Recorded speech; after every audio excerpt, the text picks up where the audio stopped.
আজকে আমরা লেন্স সম্পর্কে জানব। তো যারা এই ভিডিওটা থেকে হঠাৎ দেখতে শুরু করলে তারা অবশ্যই ভিডিও নাম্বার 1 থেকে দেখতে শুরু করো, তাহলে সমস্ত বিষয়টা বুঝতে পারবে। লেন্স কি? দেখো, লেন্স হচ্ছে অবশ্যই একটি প্রতিসারক মাধ্যম, মানে এর ভেতর দিয়ে প্রতিসরণ হওয়া সম্ভব। প্রতিসরণ মানে কি? আলো এর ভেতর দিয়ে গিয়ে অন্য দিক দিয়ে বেরিয়ে যেতে পারে। লেন্স এমনি দেখতে, আমি যে হাত দেখাচ্ছি এরকম ধরনের লেন্স হয়ে থাকে। তো এটা যদি লেন্স হয়, ধরো একটা লেন্স, তো লেন্সের দেখো কটা তল তুমি দেখতে পাচ্ছ, এদিকে একটা তল দেখতে পাচ্ছ, এদিকে একটা তল।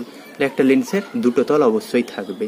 তো এই তল দিয়ে যদি আলো ধরো প্রবেশ করে লেন্সের ভেতর, তো এই লেন্সের ভেতর দিয়ে গিয়ে অন্য দিক দিয়ে বেরোতে পারে। এরকম দেখতে লেন্স হয়ে থাকে এবং পুরোটাই কাঁচ দিয়ে তৈরি হয়, সলিড কাঁচের তৈরি লেন্স হয়ে থাকে। তো এই লেন্স বিভিন্ন রকমের হতে পারে। তো তোমাদের বইয়ে বিভিন্ন নাম এগুলো দেওয়া আছে। তো কিভাবে নাম হয়েছে এই লেন্সগুলোর, চলো ওটা একবার দেখি, তারপরে আমরা লেন্সের সংজ্ঞা যা আছে সেটা শিখবো। তো লেন্স দেখো, প্রথমে এই যে তল আঁকা হয়েছে, এগুলো মনে রাখবো কিভাবে তলকে। আমি যে হাত এরকম দেখাচ্ছি, হাত যদি এরকম থাকে তাহলে এটা আমরা কি বলবো? সমতল। হাত যদি এরকম হয়ে যায় তো এটা ঠিক। যদি একটা কড়াই বা চামচ এর কথা ভাবো, তো কড়াইয়ের যে জায়গাটায় আমরা খাবারটা রাখি, কড়াইয়ের যে অংশটায়, সেটা দেখবে এরকম থাকে। বা চামচের যে অংশটায় আমরা খাবার রাখি, খাবারটা খাই, সেটা এরকম থাকে। কিন্তু যদি এটাকে উল্টে দেওয়া হয়, কড়াইটাকে বা চামচটাকে, তাহলে সেটা এরকম দেখতে হবে। তো এরকম উঁচু হয়ে গেল। এরকম যেখানে তল পাবো সেটা হবে উত্তল। এরকম তলকে বা এরকম পৃষ্ঠকে আমরা উত্তল পৃষ্ঠ বলি।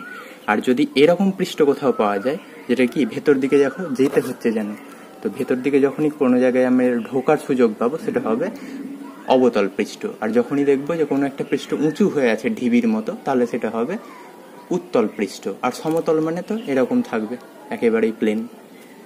তো এই 3 ধরনের পৃষ্ঠকে কাজে লাগিয়ে আমরা লেন্সের নামকরণ করেছি। কি, প্রথম যে লেন্সটা আছে, এই লেন্সের দেখো এই দিকটাও উঁচু ঢিবির মতো, এই দিকটাও উঁচু ঢিবির মতোই আছে, দুই দিকটাই। তাহলে এটার কি, এই তলটা উত্তল, এই তলটাও উত্তল। তো যখনই দুটো তল উত্তল হবে, তো আমরা কি বলতে পারি? উভয় তলই উত্তল।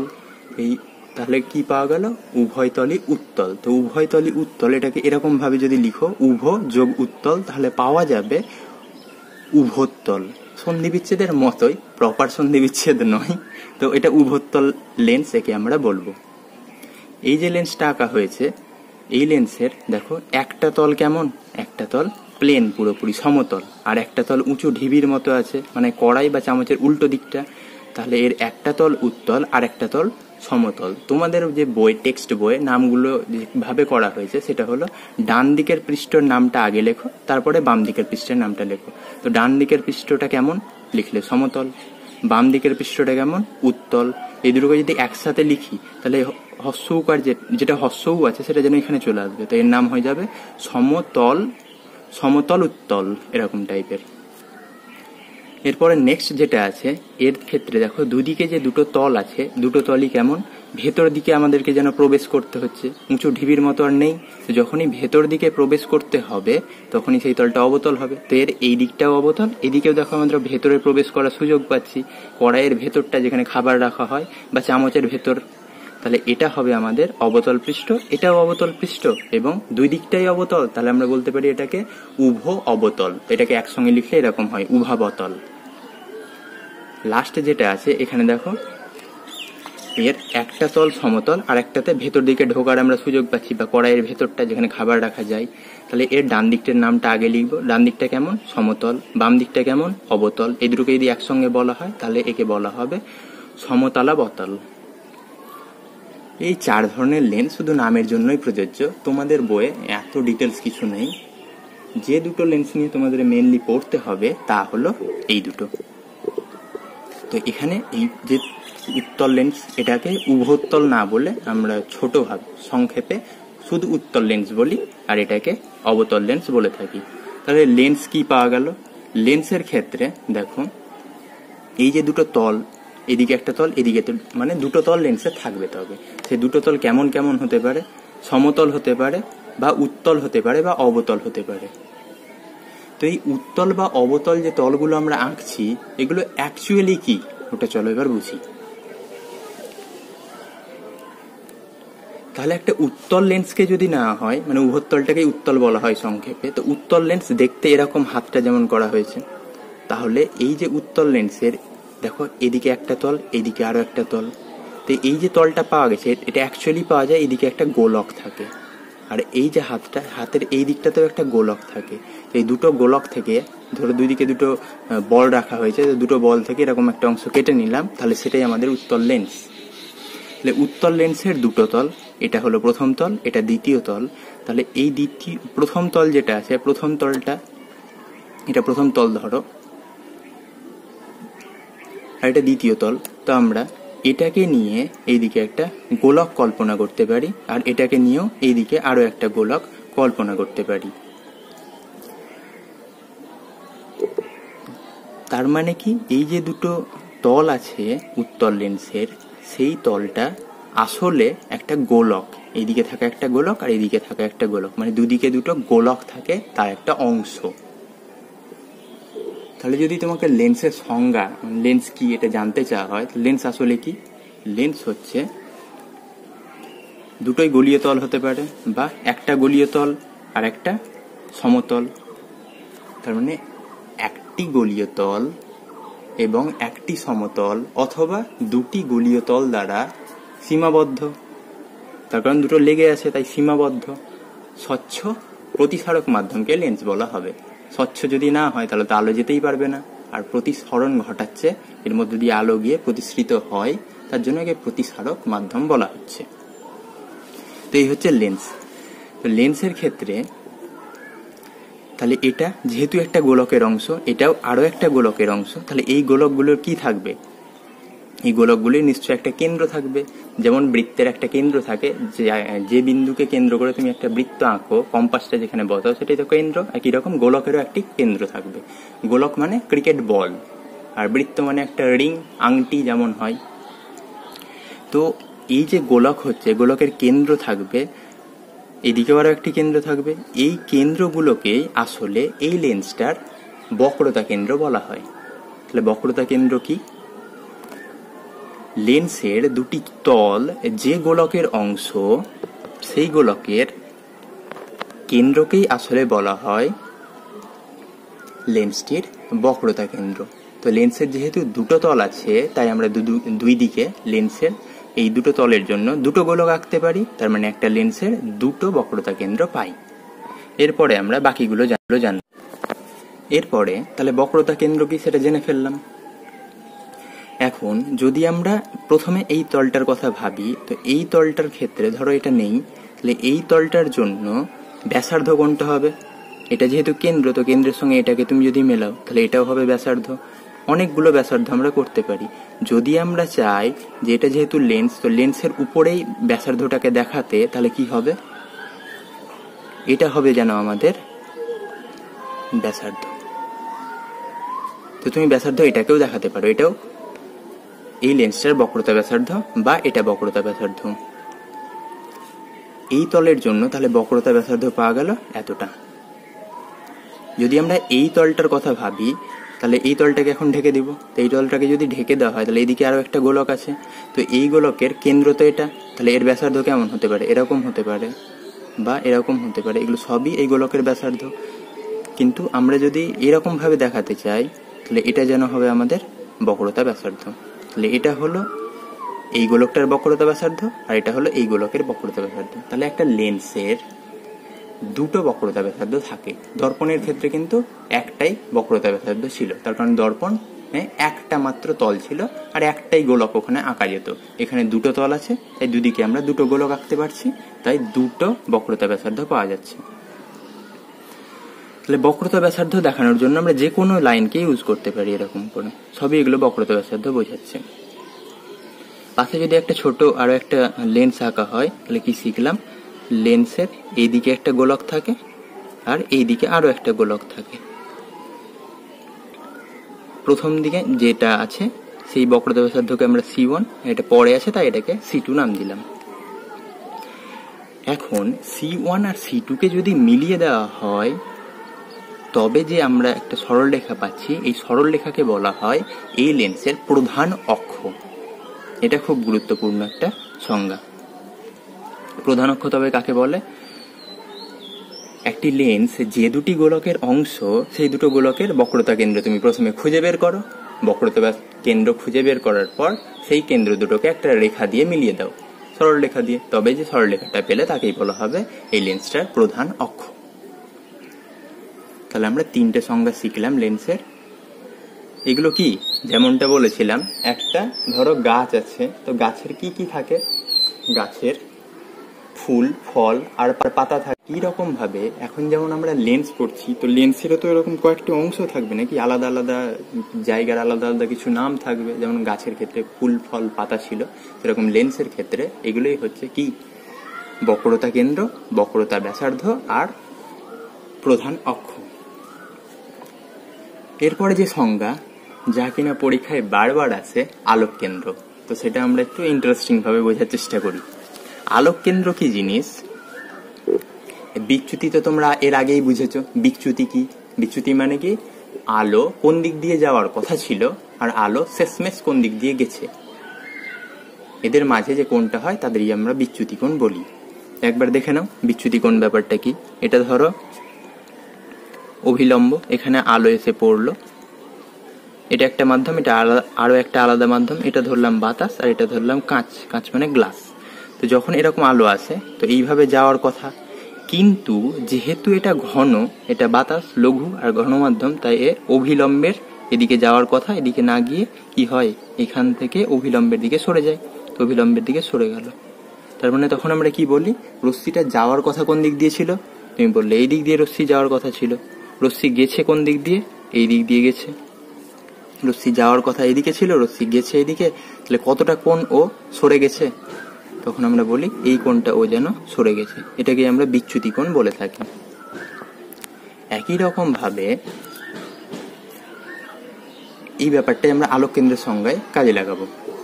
দেখো আলোক কেন্দ্র কি? আলোক কেন্দ্র হচ্ছে, এটা যদি একটা লেন্স হয় তো লেন্সের এটা হবে আমাদের তাহলে প্রধান অক্ষ। তো যদি কোনো আলোক রশ্মি, এখানে মাঝে একটা বিন্দু লিখেছি ও, ধরো ও বিন্দু দিয়ে যায়, তাহলে রশ্মিটা যখনই ও বিন্দু দিয়ে যাবে তাহলে এই রশ্মির কোনো বিচ্যুতি হবে না। বিচ্যুতি হবে না মানে কি? রশ্মি যদি ধরো এখানে এভাবে পড়ে, ধরো রশ্মি এভাবে পড়েছে, তো যখন এটা তাহলে লেন্সের প্রথম তল, এটা লেন্সের প্রথম তল, এটা লেন্সের দ্বিতীয় তল। তো প্রথম তলে যদি কোনো রশ্মি এভাবে পড়ে, তো যখন দ্বিতীয় তল থেকে বেরোবে তখন যেন এরই সমান্তরালে বেরোতে হবে। দেখো এই দুটো রশ্মি যদি সমান্তরাল হয় তাহলে আমরা কি বলবো? রশ্মির কোনো বিচ্যুতি হয়নি। কাঁচের স্ল্যাবে আমরা পড়েছিলাম যে রশ্মি যদি সমান্তরাল হয়ে যায় দুটো রশ্মি, তাহলে ওদের মধ্যে কোনো বিচ্যুতি থাকে না। তাহলে ওভারঅল এবার আলোক কেন্দ্রের সংজ্ঞাটা কি দাঁড়ালো? যে আলোক কেন্দ্র হচ্ছে লেন্সের ভেতরে থাকা এমন একটা বিন্দু যেখান দিয়ে যদি কোনো আলো যায়, ধরো এই বিন্দু দিয়ে আলো গেছে, সে যেভাবে যাক না কেন, যদি এভাবেই যায়, এভাবে যাক, যেভাবেই যাক, যদি এভাবে যায় আলো, তাহলে তার কোনো বিচ্যুতি হয় না। মানে প্রথম তলে যেভাবে পড়েছিল দ্বিতীয় তল থেকে যখন বেরোবে তখন ঠিক এর সমান্তরালে বেরিয়ে যাবে। এর সমান্তরালে বেরোনো মানে এদের মাঝের কোণ, দুটো সমান্তরাল রশ্মির মাঝের কোণ কত হয়? 0 ডিগ্রি হয়। যেমন ধরো এরকম যদি দুটো রশ্মি থাকে, এর মাঝের কোণ কত? 90 ডিগ্রি। এখন এই রশ্মিটা যদি এদিকে আস্তে আস্তে আসতে থাকে, ধরো এটা 45 ডিগ্রি হলো, এরকম এলো 30 ডিগ্রি, এরকম কোণ কমছে। এরকম করতে করতে এই রশ্মিটা যখন এর উপরে এসে পড়ে যাবে তখন আমরা কি বলতে পারি? এই লাইনটা আর এর উপরে থাকা আরো একটা লাইনের মাঝের কোণ কত? ঠিক বুঝতে পারছি না, তাই না? তো এখান থেকে ধরো দ্বিতীয় রশ্মিটাকে তুলে আমরা উপরে বসিয়ে দিলাম, মানে এই রশ্মিটা এখানেই থাকলো আর আরেকটা রশ্মিকে উপর দিকে বসিয়ে দিলাম। তো দেখো এই দুটো রশ্মির মাঝের কোণ কত ছিল? কমতে কমতে 0 হয়েছে। তার মানে সমান্তরাল রশ্মিকে যদি এর উপর তুলে বসানো হয় তাহলে এই ছবিটা আর এই ছবিটা তো হুবহু একই। মানে দুটো লাইন একে অপরের উপর পড়ে থাকা আর দুটো সমান্তরাল রশ্মি দুটো একই ব্যাপার, আর এদের মাঝের কোণ কত হয়? 0 ডিগ্রি। তাই যদি দুটো রশ্মি সমান্তরাল হয়ে যায় তাহলে তাদের মাঝের কোণ 0 ডিগ্রি হয়ে থাকে। সংজ্ঞা শিখলাম তবে আলোক কেন্দ্রের, যে আলোক কেন্দ্র লেন্সের ভেতরে থাকা এমন একটা বিন্দু যার ভেতর দিয়ে যদি আলো যায় তবে তার কোনো বিচ্যুতি হয় না। বিচ্যুতি হয় না মানে প্রথম তলে ও যেভাবে পড়বে দ্বিতীয় তল থেকে যখন বেরোবে তো প্রথম তলের সঙ্গে সমান্তরালে বেরোবে, কারণ সমান্তরাল রশ্মির মাঝের কোণ 0 ডিগ্রি হয়। তো বিচ্যুতি হয় না মানে বিচ্যুতি 0 ডিগ্রি। তো 0 ডিগ্রি বুঝলাম কিভাবে, যে দুটো রশ্মি পরস্পর সমান্তরালে থেকে যায় তাই। তো এই হচ্ছে আমাদের আলোক কেন্দ্র। এরপরে আমাদের যা জানতে হবে তা হলো, চলো দেখি। রশ্মি মোট 3 ধরনের হয়ে থাকে, এগুলো নিয়ে ডিটেলসে এর আগে আলোচনা করা হয়েছে, তাই এগুলো আমি খুব তাড়াতাড়ি এখন বলবো। সেটা কি, এটা হচ্ছে সমান্তরাল আলোক রশ্মি, যেমন টর্চ লাইট থেকে যদি টর্চ আঁকো তো টর্চ থেকে এরকম সমান্তরাল আলোক রশ্মি বেরিয়ে থাকে, এরকম যদি টর্চ আঁকা হয় সমান্তরাল আলোক রশ্মি। আর যদি এখানে একটা বাল্ব জ্বলে তো বাল্ব থেকে চারিদিকে আলো ছড়িয়ে পড়ে, তো এইদিকেও আলো যাবে, এইদিকেও আলো যাবে, এইদিকে আলো যাবে, চারিদিকে আলো ছড়িয়ে পড়ছে, তাহলে সেটাকে বলা হয় অপসারী আলোক রশ্মি। 2 ধরনের আলোক রশ্মি, সমান্তরাল, 3 নম্বরে যেটা আঁকা আছে এটা হলো অপসারী আলোক রশ্মি। আর যদি এই রশ্মিগুলোই ঠিক একটা বিন্দুতে এসে মিলে যায়, মানে ঠিক এটার উল্টোটা, এটার ক্ষেত্রে কি হচ্ছিল, একটা বাল্ব থেকে আলো চারিদিকে বেরোচ্ছিল, এবার ভাবো যে সব আলোগুলোই আবার একটা বিন্দুতে এসে মিলছে, এরকম হতে পারে। তো এরকম যখন হয় তখন সেটাকে আমরা অভিসারী আলোক রশ্মি বলি। তো সব আলো যদি একটা বিন্দুতে মিলে তাহলে তাকে বলা হবে অভিসারী, একটা বিন্দু থেকে চারিদিকে যদি আলো ছড়িয়ে যায় তাহলে তাকে বলা হবে অপসারী। আর এরকম দেখতে আলোক রশ্মিকে সমান্তরাল আলোক রশ্মি গুচ্ছ বলা হয়। তো একটা লেন্স নেওয়া হলো, লেন্সের কালো রঙের যেটা আঁকা আছে এটা হলো প্রধান অক্ষ, ও হচ্ছে আলোক কেন্দ্র। তো যদি এই প্রধান অক্ষে সমান্তরাল আলোক রশ্মি লেন্সের উপরে পড়ে, তবে তা যখন প্রতিসরণ হয়, মানে লেন্সের মধ্য দিয়ে গিয়ে অন্য তল থেকে যখন বেরোয়, তখন তারা সবাই এই প্রধান অক্ষের উপর একটা বিন্দুতে মিলে যায়। তো যে বিন্দুতে মিলে যায় সেই বিন্দুকেই বলা হয় মুখ্য ফোকাস। কি শিখলাম, সমান্তরাল আলোক রশ্মি যদি কেমন প্রধান অক্ষে সমান্তরাল হয় তো লেন্সের উপরে পড়ে, তো প্রতিসরণের পর তার প্রধান অক্ষের উপর একটা বিন্দুতে মিলে যায়, এই বিন্দুকে বলা হয় মুখ্য ফোকাস। আমরা লেন্সের ক্ষেত্রে সমস্ত দূরত্বই মাপবো এই আলোক কেন্দ্র থেকে। আলোক কেন্দ্রটা ঠিক আমাদের কাছে যেমন এরকম তোমরা এঁকে থাকো লেখচিত্রে, এই দিকটা হয় +x, এই দিকটা -x, উপর দিকটা +y, নিচের দিকটা -y, এটাকে আমরা বলি মূল বিন্দু বা অরিজিন। একই রকম ওটা আমাদের মূল বিন্দুর যেন কাজ করবে আলোক কেন্দ্রটাই, মানে সবকিছুই আমরা আলোক কেন্দ্র থেকে মাপবো। তাহলে এফ যেটা পাওয়া গেল, এফ কি, একটা বিন্দু যেখানে এসে প্রতিসরণের পর সব আলোক রশ্মি মিলিত হয়েছে, তো এই বিন্দুকে ফোকাস বলা হয়। তো এই আলোক কেন্দ্র থেকে ফোকাসের যে দূরত্ব পাওয়া যাচ্ছে, এই দূরত্বটাকেই বলা হয় ফোকাস দূরত্ব। তাহলে ফোকাস দূরত্ব আমরা বুঝে গেলাম যে কি, আলোক কেন্দ্র থেকে ফোকাসের দূরত্ব হচ্ছে ফোকাস দূরত্ব। মুখ্য ফোকাস শিখলাম, ফোকাস দূরত্ব শিখলাম। এরপরে আমাদের কাজ হলো যে এই যে ফোকাস বিন্দু আছে, এই ফোকাস বিন্দুতে যদি তুমি একটা তল নাও, ধরো এটা আমাদের সেই এই লাইনটা, এই যেখানে একটা লাইন দিয়ে দেখানো হয়েছে, তো এটা হলো একটা লাইন। তো এই লাইনটা দিয়ে যদি আমরা মুখ্য ফোকাস এই লাইনের উপরে একটা বিন্দুতে আছে, তো এই বিন্দু দিয়ে যদি একটা কোনো তলকে লম্বভাবে এখানে প্রবেশ করিয়ে দেওয়া হয়, এটা আমি দেখাচ্ছি। দেখো, ভাবো যে এটা আমাদের সেই কালো রঙের প্রধান অক্ষটা, তো কালো রঙের প্রধান অক্ষের উপর এই জায়গাতে তো আমাদের মুখ্য ফোকাস আছে। তো মুখ্য ফোকাসে যদি একটা প্রধান অক্ষকে তুলে যেন এই টাইপে নিয়ে আসা হয়েছে এই কাঠিটা বরাবর, তো এই কাঠিটা যদি আমাদের প্রধান অক্ষটা হয়, প্রধান অক্ষের উপরেই তো এই বিন্দুতে ধরো মুখ্য ফোকাসটা আছে। তাহলে মুখ্য ফোকাসে যদি আমরা একটা তলকে লম্বভাবে রাখি, এই বিন্দুটা ধরো মুখ্য ফোকাস, এখানে যদি আমরা কোনো একটা তলকে লম্বভাবে রাখি, তাহলে সেই তলটাকে বলা হবে, সেই তলটা কোথায় দিয়ে গেছে, মুখ্য ফোকাসের মধ্য দিয়ে এরকম ভাবে যেন লম্বভাবে গেছে, তাহলে সেই তলটাকে বলা হবে ফোকাস তল। এই তলকে আমরা বলি ফোকাস তল। 3টে সংজ্ঞা শিখলাম, মুখ্য ফোকাস কি, ফোকাস দূরত্ব কি, আর ফোকাস তল কি।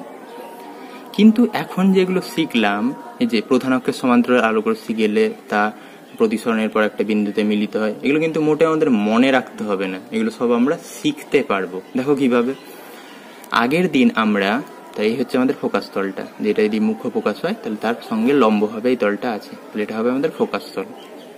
আগের দিন আমরা শিখেছি প্রিজমের ক্ষেত্রে যে প্রিজমের উপরে, এটা যদি প্রিজম হয়, প্রিজমের উপরে যখন আলোক রশ্মি পড়ে তো তা এভাবে গিয়ে এভাবে যায়, যখন এদিকটাও কি হয় বাতাস, এদিকটাও বাতাস, আর এটা প্রিজম গ্লাস কাঁচের তৈরি, এটা যদি প্রধান অক্ষ হয় আর এটাও প্রধান অক্ষ হয়, তাহলে দেখো আলোক রশ্মি এভাবে গিয়ে কি হচ্ছে, আলোক রশ্মি ভূমির দিকে বেঁকে যাচ্ছে। এটা যদি প্রিজমের ভূমি ছিল তো প্রিজমের ভূমির দিকে বেঁকে যায়, তাই তো। ঠিক এই জিনিসটাকে কাজে লাগিয়ে আমরা এই লেন্সে যে আলো পড়লে তা কেন এরকম ভাবে বেঁকে যাচ্ছে সেটা বুঝতে পারি।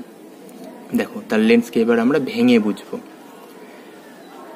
আগের দিন আমরা একটা সমীকরণ করেছিলাম যে ডেল্টা সমান I1 প্লাস I2 মাইনাস এ, মানে ডেল্টা আর এ একই রকম আছে। একই রকম বলতে ডেল্টা আর এ সামনাসামনি আছে। সামনাসামনি বলতে এরকম তুমি লিখতে পারো যে ডেল্টা আর এ সমানুপাতি। সামনাসামনি বলতে এরকম বলতে চাইছি যে ডেল্টা আর এ সমানুপাতি। যদি সমানুপাতি হয় তাহলে এ এর মান যত বেশি হবে, ডেল্টা মানে বিচ্যুতি মানে কি বাঁকা, তো তত বেশি ও বাঁকবে। এর মান যত বেশি হবে সেই রশ্মি তত বেশি বাঁকবে জানো। তো এই যে ছবিটা আঁকা হয়েছে এটা একটা লেন্সকে অ্যাকচুয়ালি ভেঙে দেওয়া হয়েছে। ধরো এরকম ভাবে টুকরো টুকরো করে ভেঙে দেওয়া হয়েছে। তাহলে এই যে মাঝের যে অংশটা থাকবে, মাঝের অংশটার এই দুটো তল দেখো কেমন হবে। এই দুটো তল পরস্পর যেন সমান্তরাল হবে। এই তলের দুটো যে পার্টস, এই যে এই পাশটা আর এই পাশটা সমান্তরাল হবে, মানে যেটা এখানে হয়েছে এই দুটো, এই যে খণ্ডটা নেওয়া হয়েছে এর দুই তল সমতল হবে, সমান্তরাল। এই তলটা আর এই তলটা সমান্তরাল। যত উপরের দিকে যেতে থাকবো তত একটু বাঁকানো তল পাবো যেন। আর একদম উপরে গেলে এখানে আমরা একটা কোণ দেখতে পাবো। এটাই যেন ভেবে না, দেখো এটা পুরোপুরি একটা প্রিজম লাগছে। প্রিজমের তাহলে এটা যেন প্রতিসারক কোণটা ছিল। তাহলে কি দেখলাম যে এই দুটো লাইন কেমন সমান্তরাল। তো দুটো সমান্তরাল লাইনের মাঝের কোণ এক্ষুনি শিখালাম কি হয় 0 ডিগ্রি। তাহলে এর কোনো প্রতিসারক কোণ নেই। প্রতিসারক কোণ কত 0 ডিগ্রি। এখন দেখো যদি এ 0 হয় তাহলে ডেল্টাও কত হবে 0ই হবে। তার মানে এই মাঝখান দিয়ে যখন কোনো রশ্মি যাবে তো রশ্মি কোনো রকমের বাঁকবে না, বিচ্যুতি কোণ তো 0। তাই এরকম আলোক রশ্মি এসে সে সোজা চলে যায়, যেটা কিনা প্রধান অক্ষ বরাবর যে আলোক রশ্মিটা যাচ্ছে তার জন্য এটা হচ্ছে। প্রধান অক্ষ বরাবর যদি কোনো আলোক রশ্মি যায় তো সেটা তো একদম মাঝখান দিয়ে যাচ্ছে। মাঝখান দিয়ে যাচ্ছে মানে রশ্মি কোনো রকমের বাঁকবে না, একদম সোজাই বেরিয়ে যাবে। এরপরে যদি এমনটা হয় যে একটু উপরে যায় তো এই দুটো তো পুরোপুরি সমান্তরাল লাইন ছিল, এরপরে কি লাইন দুটো একটু বেঁকেছে, একটু যখনই বাঁকবে তাহলে এদের মধ্যে নিশ্চয়ই একটা, এই দুটোকে যদি বাড়াতে থাকি উপর দিকে তাহলে একটা কোণ পেতাম, মানে কিছু একটা কোণ আছে তার উপরে যত যাব তো কোণ আস্তে আস্তে বাড়তে থাকবে। আর এই দুটো লাইনের ক্ষেত্রে মাঝের কোণ পুরোপুরি 0। একই রকম নিচের দিকেও হবে। যদি নিচে আমরা আসি তো এই তল দুটোর মধ্যে একটা কোণ দেখো তৈরি হবে একটু দূরে গিয়ে। তার উপরে যদি এই তলটার ক্ষেত্রে আসি তো এখানেও দেখছি আর একটা কোণ তৈরি হয়েছে। তার মানে এখানে একটা কোণ তৈরি হয়, তার থেকে বড় কোণ এখানে তৈরি হয়। ঠিক একই রকম এটাতে তাহলে কোনো কোণ তৈরি হয় না, নিচে এলে একটা ছোট্ট কোণ তৈরি হয়, তার উপরে গেলে আর একটু বড় কোণ তৈরি হয়। তাহলে সব থেকে বড় কোণ এর আর এর দুটো তলের যেন এখানে যে কোণটা তৈরি হয়েছে সেই দুটো সমান মাপের, আর এই দুটো তলের যে কোণ তৈরি হয়েছে সেই দুটো কোণও সমান মাপের। কিন্তু সব থেকে বড় কোণ এই দুটো তলের জন্য এখানেই তৈরি হচ্ছে। আর এই দুটো তলের জন্য যে কোণটা তৈরি হবে সেটা তুলনামূলক এর থেকে ছোট হবে, আর এটার ক্ষেত্রে একদম 0 হবে। এই তলে যেহেতু 0 তাই উপরে গেলে একটু কোণটা বাড়লো, তার উপরে গেলে এরকম একটা কোণ পাওয়া যাচ্ছে। এখানে যেহেতু 0 ডিগ্রি, এই দুটো তলকে মেলালে ধরো 10 ডিগ্রি কোণ পাওয়া যাবে। ওই উপরের তলকে মেলালে এর মান ধরো 20 ডিগ্রি কোণ পাওয়া যাবে। নিচের দিকে এটাও তাহলে 10 ডিগ্রি হবে, আর এটার ক্ষেত্রে যেন 20 ডিগ্রি হবে। তাহলে সব থেকে বড় কোণ এখানে কার আছে এর আর এর। তাহলে এই দুটো যে তল আছে খণ্ড, এই খণ্ড দুটো কি করবে, যদি এর উপরে রশ্মি এসে পড়ে তাহলে সব থেকে বেশি বাঁকাবে।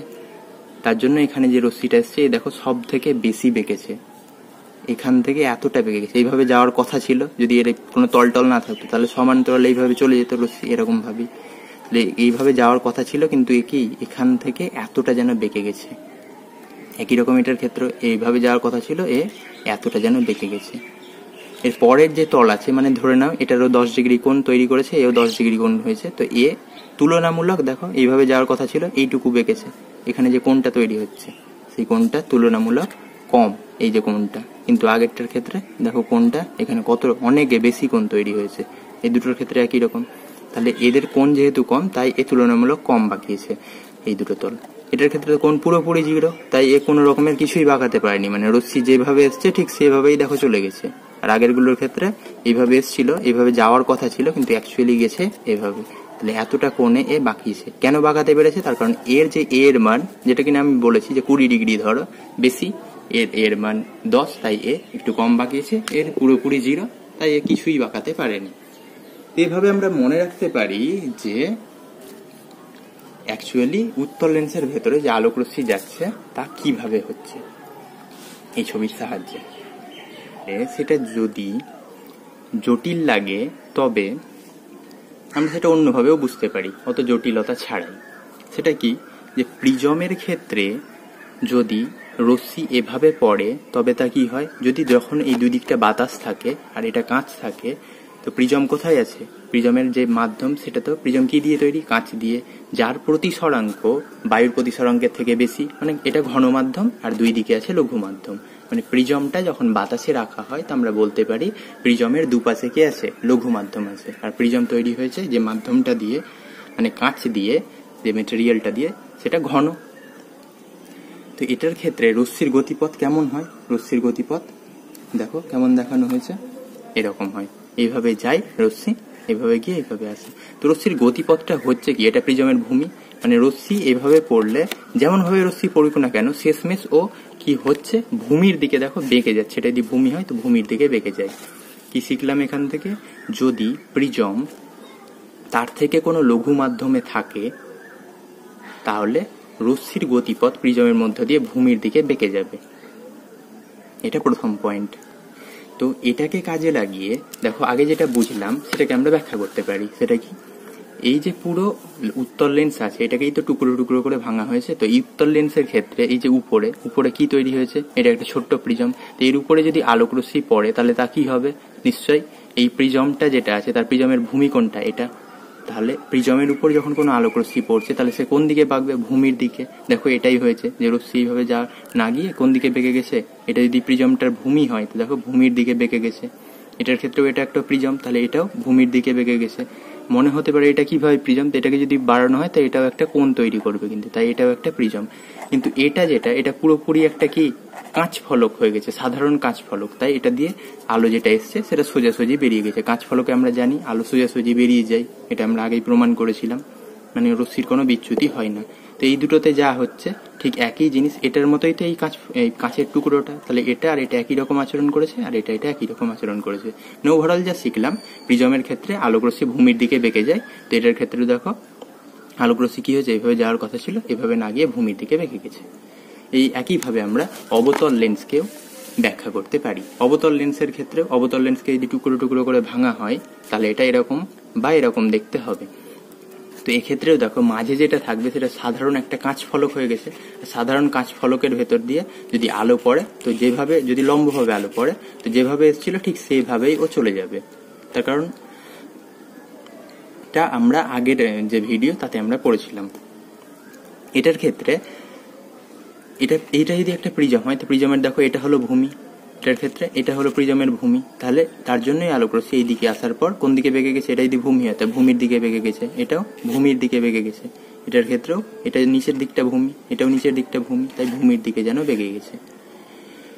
অর্থাৎ আমরা বলতে পারি যে এক্ষেত্রে সমস্ত আলোক রশ্মি কি হচ্ছে, চারিদিকে দেখো ছড়িয়ে যাচ্ছে। তো চারিদিকে যখন ছড়িয়ে যাচ্ছে তো এরা তো সামনের দিকে কখনোই মিলবে না।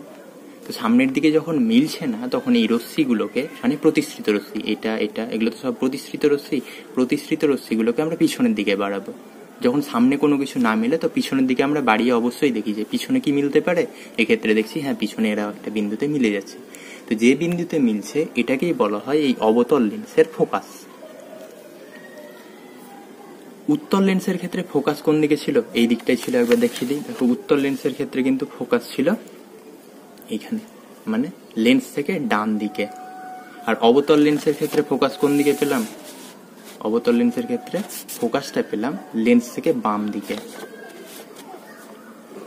আমরা সব দূরত্ব মাপবো কোথা থেকে, ও থেকে। তাহলে ও তো এখানে আছে আলোক কেন্দ্র, তাহলে যেহেতু এখানে আলোক কেন্দ্র আছে আর আলোক যেমন এটা আমাদের যে এরকম আঁকি এক্স, এদিকটা মাইনাস এক্স, এদিকটা প্লাস ওয়াই, এদিকটা মাইনাস ওয়াই, এক্ষেত্রে আমরা এদিকটাকে মাইনাস বলি, এদিকটাকে প্লাস বলি। তাহলে এক্ষেত্রে দেখো প্রথমে আগে উত্তল লেন্সকে বুঝি। উত্তল লেন্সের ক্ষেত্রে তাহলে যে ফোকাস দূরত্বটা পাওয়া গেল সেটা কোন দিকে আছে, লেন্স থেকে ডান দিকে আছে। ডান দিক মানে তো এই বিন্দুটা যদি আমাদের মেরু হয় বা মূল বিন্দু হয়, এটা কিনা আলোক কেন্দ্র আসলে, তো আলোক কেন্দ্রকে আমরা মূল বিন্দু ধরবো, তো এটা থেকে এই দিকটা কেমন হবে, প্লাস হবে। তাই উত্তল লেন্সের ক্ষেত্রে ফোকাস দূরত্ব হয় পজিটিভ।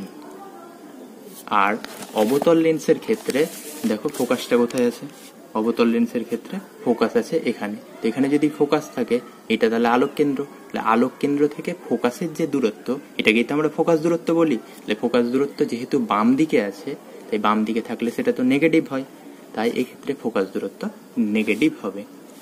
তো এই হচ্ছে উত্তল আর অবতল লেন্স।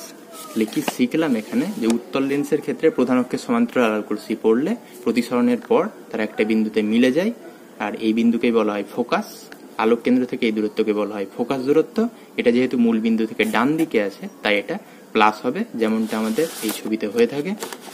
মূল বিন্দু থেকে ডান দিকে মানে সেটাকে আমরা প্লাস নিই।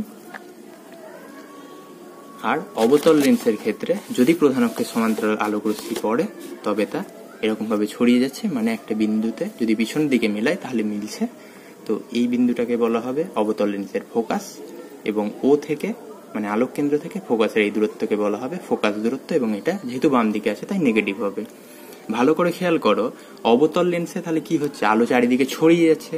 চারিদিকে ছড়িয়ে যখন যায় সেই ধরনের রশ্মিকে আমরা কি রশ্মি বলেছিলাম, সেই রশ্মিকে আমরা বলেছিলাম অপসারী রশ্মি। আর যদি কোনো রশ্মি এক জায়গায় মিলে যায় তাকে বলা হয় অভিসারী রশ্মি। তাহলে এখানে কোথায় মিলে গেছে রশ্মি, দেখো উত্তল লেন্সের ক্ষেত্রে প্রধান অক্ষের সমান্তরাল আলোক রশ্মি পড়লে তা প্রতিসরণের পর কি একটা বিন্দুতে মিলে গেছে। তো একটা বিন্দুতে মিলে গেছে মানে রশ্মিগুলোকে একই করেছে, সমান্তরাল আলোক রশ্মিকে একটা বিন্দুতে মিলিয়ে দিয়েছে মানে অভিসারী রশ্মিতে পরিণত করেছে। অর্থাৎ বলতে পারি উত্তল লেন্স হলো অভিসারী লেন্স। আর অবতল লেন্সের ক্ষেত্রে যখন আলোক রশ্মি পড়েছে তো সেই আলোক রশ্মি চারিদিকে ছড়িয়ে গেছে। তো চারিদিকে ছড়িয়ে গেছে মানে রশ্মিকে অপসারী রশ্মিতে পরিণত করেছে। অবতল লেন্সের ক্ষেত্রে প্রধান অক্ষের সমান্তরাল আলোক রশ্মি পড়লে রশ্মি যেহেতু চারিদিকে ছড়িয়ে গেছে তাই এ অপসারী আলোক রশ্মিতে পরিণত করেছে রশ্মিগুলোকে। তাই আমরা বলতে পারি অবতল লেন্স হলো আসলে অপসারী লেন্স। এই হচ্ছে উত্তল লেন্স অভিসারী লেন্স এবং অবতল লেন্সকে অপসারী লেন্স বলা হয়। আজকের ভিডিওতে এতটাই, বাকি যে অংশ থাকলো তা আমরা নেক্সট ভিডিওতে পড়ব।